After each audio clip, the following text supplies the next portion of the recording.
Ya, jumpa lagi dengan channel kami, Sahabat Genius.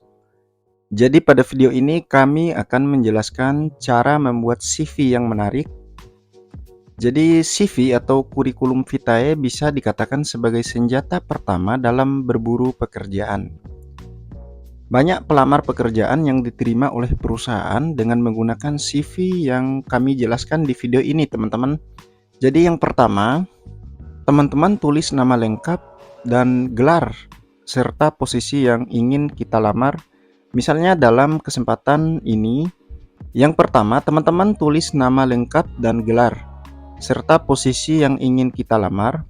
Misalnya dalam kesempatan ini melamar sebagai manajer pemasaran.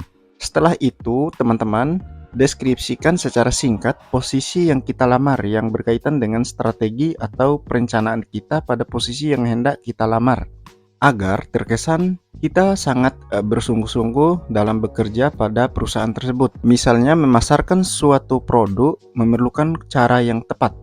Selain harus melakukan dengan kompetitor, pemasaran pun mengharuskan suatu produk bisa dipercaya oleh masyarakat. Saya siap membuat suatu produk laku di pasar dengan keterampilan dan pengalaman yang saya miliki. Jadi di awal saja kita sudah memberikan kesan bahwa kita layak berada di posisi tersebut. Jadi yang kedua teman-teman yang tak kalah penting untuk kita tulis adalah mengenai profil diri kita yang ditulis secara singkat dan padat. Di profil ini teman-teman jangan lupa deskripsikan diri secara singkat terhadap pengalaman dan pencapaian terbesar secara profesional. Seperti yang kami contohkan di video ini, profil berpengalaman lebih dari 3 tahun dalam perusahaan sebagai marketing dan manajer. Memiliki pemahaman yang kuat tentang pasar produk konsumen, pencapaian terbesar adalah meningkatkan sales sebesar 90%.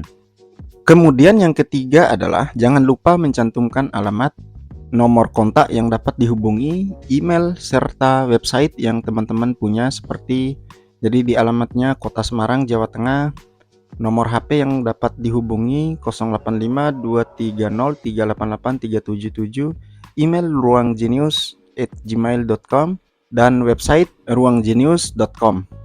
Kemudian yang keempat teman-teman, menuliskan riwayat pendidikan. Ini bertujuan untuk menjelaskan tentang histori atau informasi seseorang dalam hal pendidikan yang ditempuh. Riwayat pendidikan mencakup tingkat pendidikan SD, SMP, SMA, dan kuliah. Tulis nama sekolah dan universitas beserta tahun yang ditempuh oleh teman-teman. Contohnya SD Negeri Kota Semarang. Jadi ditempuh pada tahun 96 sampai 2002, sampai pada Universitas Diponegoro Semarang ditempuh pada tahun 2008 sampai 2013. Kemudian yang selanjutnya teman-teman, menuliskan riwayat pengalaman pekerjaan dengan menunjukkan berapa banyak perusahaan yang pernah mempekerjakan teman-teman, seperti marketing PT Garuda dari tahun 2015 sampai 2019 dan manajer PT Ruang Genius dari tahun 2021 sampai 2023. Ini contoh yang harus teman-teman cantumkan di pengalaman pekerjaan. Kemudian selanjutnya yang tak kalah penting juga untuk teman-teman tulis dalam kurikulum vitae adalah kemampuan atau skill. Biasanya dijadikan acuan dan juga pertimbangan bagi perusahaan untuk menentukan diterimanya atau tidaknya teman-teman di suatu perusahaan. Maka dari itu teman-teman perlu menuliskan keterampilan atau skill pada CV yang dibuat, seperti skill kita marketing, kemudian kerja tim, dan problem solving, kemampuan memecahkan suatu masalah. Jadi ini sangat penting ketika kita bekerja dalam sebuah perusahaan yang melibatkan banyak orang. Jadi skill-skill seperti ini sangat dibutuhkan dan diminati oleh HRD. Kemudian selanjutnya, kemampuan bahasa merupakan salah satu soft skill yang harus dimiliki adalah komunikasi yang baik. Dengan kemampuan bahasa asing, teman-teman memiliki nilai lebih karena dianggap mampu berkomunikasi dengan orang yang beragam dan juga gigih untuk mempelajari hal baru. Menuliskan kemampuan ini sangatlah menguntungkan bagi teman-teman, apalagi jika melamar di perusahaan multinasional. Jangan lupa dituliskan kemampuan bahasanya, misal bahasa Inggris, bahasa Indonesia, dan bahasa Korea. Kemudian yang terakhir teman-teman, mencantumkan hobi pada CV lamaran kerja. Ini sangatlah penting teman-teman, sebab informasi pada hobi dan minat bisa menambah poin diterimanya teman-teman di perusahaan. Misalnya menulis saat ini dinilai sangat membantu seseorang di dunia kerja, apalagi di bidang kepenulisan. Bagi sahabat-sahabat yang senang menulis artikel, karya ilmiah, hingga jurnal, bisa mencantumkan hobi ini pada kurikulum vitae.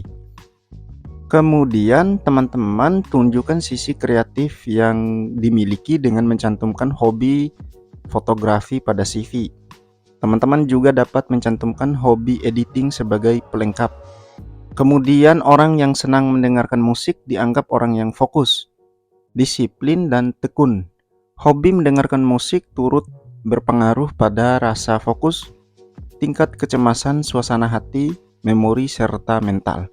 Jadi poin-poin yang kami sebutkan di video ini teman-teman dijadikan acuan untuk menulis kurikulum vitae, dan kami sangat merekomendasikan untuk diikuti seperti format yang kami sediakan. Jadi informasi-informasi pada CV yang kita jelaskan ini nantinya akan digunakan oleh perusahaan untuk mengenal dan mengetahui lebih dalam mengenai calon kandidat yang melamar pekerjaan. Semoga bermanfaat. Billahi taufiq wal hidayah. Wassalamualaikum warahmatullahi wabarakatuh.